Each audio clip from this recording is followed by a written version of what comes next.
आप सभी को मेरा नमस्कार। मैं हूं आपके प्रिया और मेरे चैनल में आपका बहुत बहुत स्वागत है। तो गाइस, ये सारे इग्नू स्टूडेंट वालों के लिए है BEGE 143 understanding poetry English honours. ठीक है, तो आज हम लोग the canonization by John Donne, एक पोएम है, उसके बारे में हम लोग आज पढ़ेंगे। ठीक है, पहले हम लोग कुछ जॉन डन के बारे में थोड़ा सा, मैं इस पोएम के बारे में थोड़ा सा डिस्क्रिप्शन दे दूं, फिर उसके बाद आज हम लोग इस पोएम की जितने भी पोइट्री है वो सारे हम लोग आज पढ़ेंगे। ठीक है, द कैनोनाइजेशन के पोएम में क्या है, उस पोएम में बहुत अच्छे से मैं हर एक चीज़ बहुत हिंदी और बहुत विथ नोट्स बहुत अच्छे से मैं आपको बताऊंगी, ताकि आपको इजीली समझ में आ जाए। ठीक है, तो गाइस, सबसे पहले आप मेरे चैनल को लाइक शेयर सब्सक्राइब कमेंट ज़रूर करें विथ नोट्स और बहुत इजी लैंग्वेज में, ताकि आपको बहुत और टू द पॉइंट मैं सारे इम्पॉर्टेंट क्वेश्चन भी बताऊंगी और सारे नोट्स भी बताऊंगी, हिंदी इंग्लिश दोनों, ताकि आपको प्रॉब्लम ना हो। तो गाइस, हम लोग स्टार्ट करते हैं। ये जो the canonization by John Donne का जो पोएम है वो क्या है, मेटाफिजिकल पोएट है। ठीक है, जो जॉन डन ने पोएम लिखा है द कैनोनाइजेशन, वो मेटाफिजिकल पोएट है। ठीक है, कब लिखा गया था? Written in 1590, song and sonnets 1633 first edition, 45 lines का है, राइमिंग स्कीम्स ABBA CCCAA। ठीक है, और जो द कैनोनाइजेशन का थीम है, वो पूरे पोएम का जो थीम है वो क्या है, लव एंड डेथ। ठीक है, तो अगर आपको स्क्रीनशॉट लेना है तो आप स्क्रीनशॉट ले लो, या नोट्स बनाना है तो नोट्स बना लो, क्योंकि आप सभी का एग्ज़ाम से दिसंबर में है, तो इसलिए मैं आप लोग के लिए ये वीडियो लेकर आई हूँ। ठीक है, ताकि आपको इजीली समझ में आ जाए। So guys, the canonization by John Donne का शॉर्ट समरी, क्योंकि देखो, आप एग्जामिनेशन टाइम पे हर चीज़ बगअप करके तो जाओगे नहीं, है ना, रट के तो जाओगे नहीं। कुछ कुछ पॉइंट आपको ये बस फ्रंट पेज में आपको बहुत अच्छे से लिखना है, ताकि एग्जामिनर्स को बहुत अच्छा फील हो कि फ्रंट पेज ही देखते, और बाकी वो सारे पेज देखते नहीं, फ्रंट पेज और लास्ट पेज, है ना। तो इसलिए ये फ्रंट पेज में सिर्फ इतना याद कर लेना, या समझना नहीं, या खुद से लिखना है तो खुद से लिखना है। ठीक है, ताकि उसको बहुत अच्छे से ताकि वो आपको अच्छा मार्क्स दे सके। ठीक है, द कैनोनाइजेशन पोएम में क्या है मैं आपको बताती हूँ। द कैनोनाइजेशन कविता का एक आसान हिंदी में सार है। ठीक है, मतलब द कैनोनाइजेशन जॉन डन की कविता है, मतलब पोएम है, जिसमें वह अपने प्रेम की रक्षा करते हैं। वह कहते हैं कि उनका प्रेम इतना पवित्र और ख़ास है कि इसे संतों की तरह सम्मानित किया जाना चाहिए। समझ गए?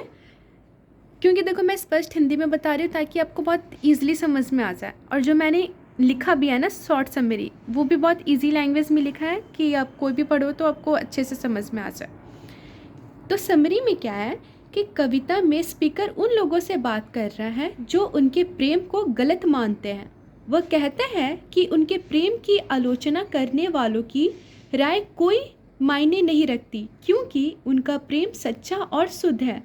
वह कैनोनाइजेशन शब्द का उपयोग करता है, जिसका मतलब है किसी को संत घोषित करना।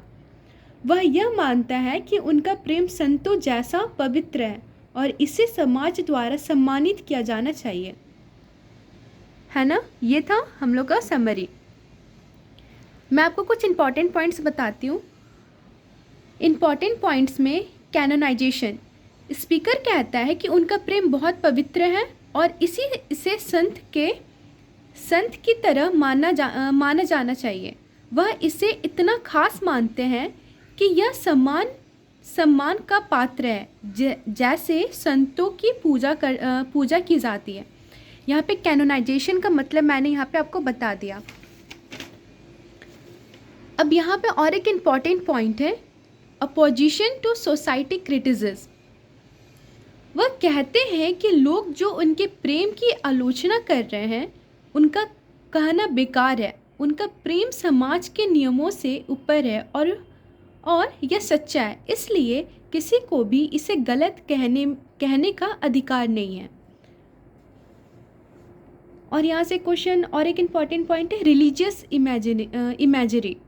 इन इसमें क्या होता है कि इसमें ये होता है कि डॉन बोलते हैं कि डॉन ने, जो जॉन डन है वो बोलते हैं कि धार्मिक शब्दों का उपयोग किया है। जो जॉन डन वो धार्मिक शब्दों का उपयोग किए हैं, जैसे कैनोनाइजेशन, मार्टिरडम और सेंट। ठीक है, ये 3 वो धार्मिक शब्दों का इस्तेमाल किया है। इन शब्दों से वह प्रेम को एक पवित्र और दिव्य भावना के रूप में दिखाते हैं।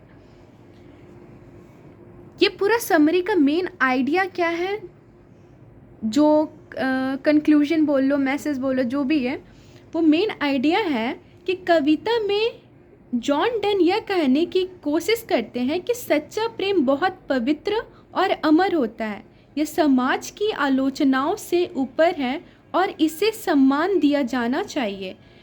उनके अनुसार प्रेम समाज के नियमों से परे होता है और इसे सही तरीके से समझा जाना चाहिए।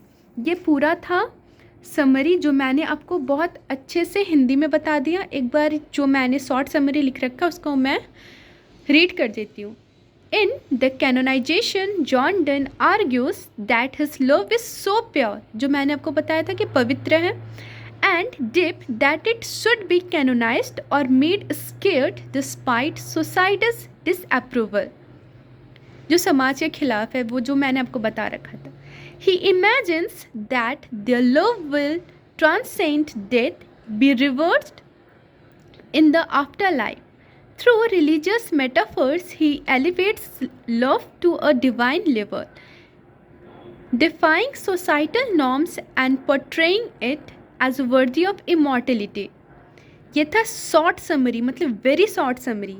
अगर इसका समरी देखोगे तो बहुत ज़्यादा लंबा हो जाएगा, लेकिन मैंने आपको शॉर्ट समरी इसलिए बताया क्योंकि आप लोगों के पास टाइम नहीं है, दिसंबर में एग्ज़ाम्स है, ताकि आप जल्दी कवर अप कर सको। ठीक है गाइस, ये है एनालिसिस, जो हम लोग इस पोएम को पढ़ने के बाद जो हम लोग एनालिसिस करते हैं।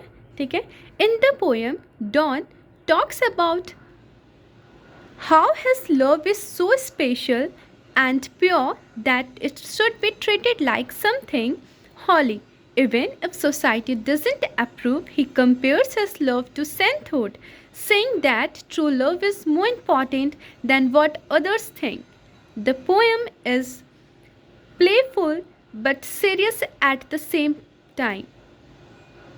Dawn suggests that their love will be remembered and admired after they die, just like saints.